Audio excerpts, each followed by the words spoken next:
Hey guys, David here from Nintendo3DSblog.com with a review of the Nintendo 3DS. Nintendo has learnt a lot of lessons in hardware design due to their time with the Nintendo DS, and they've managed to pack a ton of features into a device that's about the same size as the DS Lite. Those features include a gyroscope that allows for motion-controlled games, a 3D camera on the back, the circle pad, and the main attraction, a widescreen display that allows for 3D effects without the need for glasses. But I'll talk about that in a moment. The circle pad is a rubbery analog stick that feels very smooth. I was worried that the D-pad may get in the way, but I've had no problems with that so far. The stick is short enough that it won't break, but it still feels very comfortable. Because the D-pad is lower on the 3DS, I imagine it could cause a bit of strain on your hand if a game relies on it, but I haven't come across any problems like this yet. Plus, since you can use the circle pad when playing DS games on the 3DS, it won't be an issue for people playing older titles anyways. The shoulder buttons, the X, Y, A, B buttons, the start, select and home buttons, and the D-pad are all clicky. This means that pressing them has a great sense of feedback and there's no hint of mushiness, which is very welcome. I'm not a fan of the wireless switch on the right side of the system, although it's not that big of a deal. I just prefer traditional on or off switches rather than the ones that snap back. The 3D slider, which allows you to adjust the intensity of the 3D effects, is very well positioned, and I had no trouble getting used to flicking the slider up and down multiple times during a gaming session. What's perhaps most annoying about the design though is the placement of the stylus. It's not a huge turn-off, but after a couple of weeks with the 3DS, I still find myself fumbling for the stylus, which tempts me to use my finger on the touchscreen more than I should. And given that the 3DS is a fingerprint magnet, the screen can get dirtied up pretty quickly, although it's easy enough to wipe it clean. Nintendo has thrown in yet another camera into the 3DS, taking the count up to 3 in total. They're all low resolution at 0.3 megapixels, and the sensors don't provide photos any better than 10-year-old mobile phones, but two of the cameras combine to make a 3D camera, and this more than makes up for any deficiency in the clarity of images. 3D photos sounded like a gimmick to me, and even after getting the 3DS, it wasn't something I particularly cared for.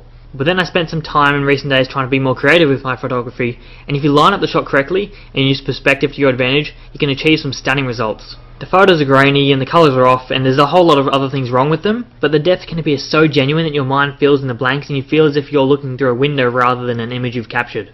You may have to play around with it to get impressive results, but I imagine the 3D camera could quickly become a favourite feature among a lot of people. Nevertheless, it would be nice if Nintendo improved the camera's sensor when they released their first update in 3DS hardware. The big question in a lot of people's mind is, does the 3D work? And the simple answer is, yes. This is real 3D, not some cheap trick.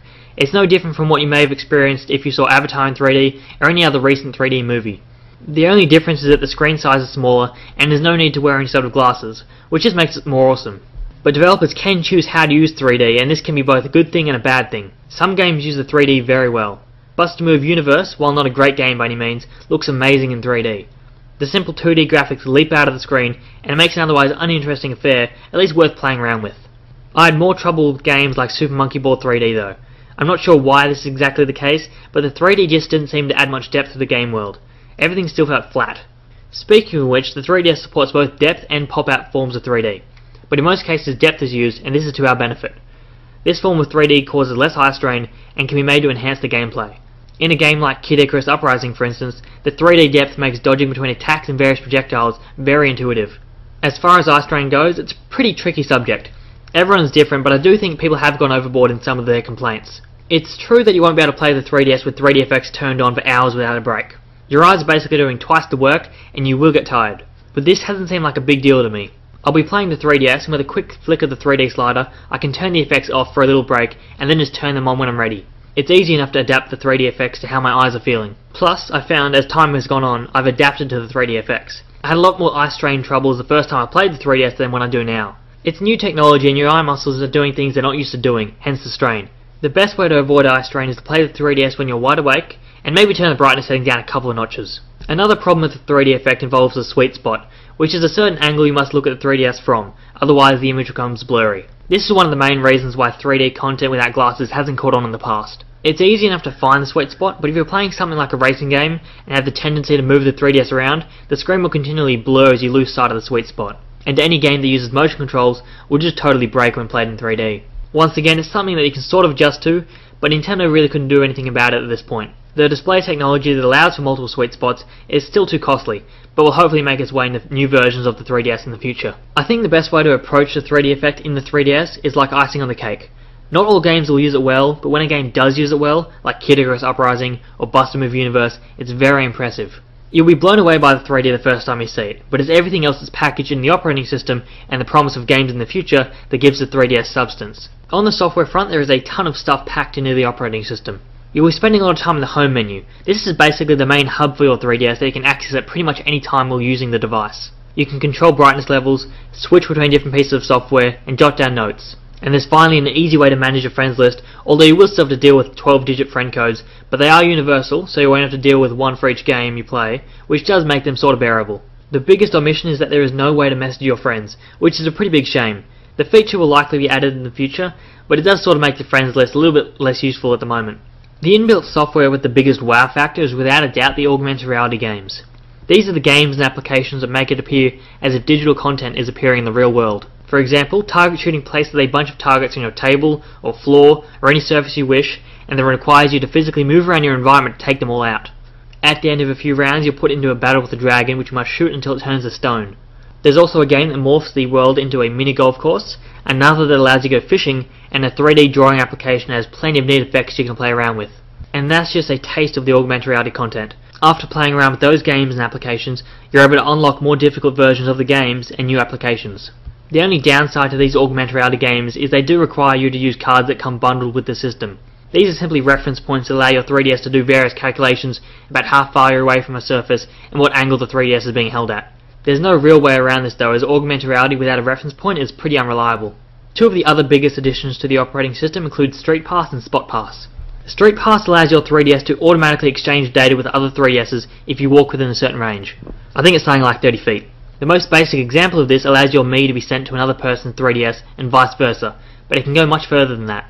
If you have a save file for Ridge Racer 3D for instance, and walk past someone with a save file for that same game, some of your racing data will be exchanged. This allows you to race against that person's ghost in a time trial. That's just a very simple example though, and other games do use the feature as a more central mechanic during gameplay, which is a very ambitious idea. The only problem is it's sort of broken. Street Pass works fine in some areas like Tokyo, but down here in Australia I have no hope of ever stumbling across someone who has a 3DS, with Street Pass enabled, their wireless turned on, and a save file for a game I own. There is too many variables. Even when I was in Tokyo and tested Street Pass, I forgot to turn on the wireless a couple of times and went for a walk. So while the feature is very cool, it's just too easy for it to fall apart.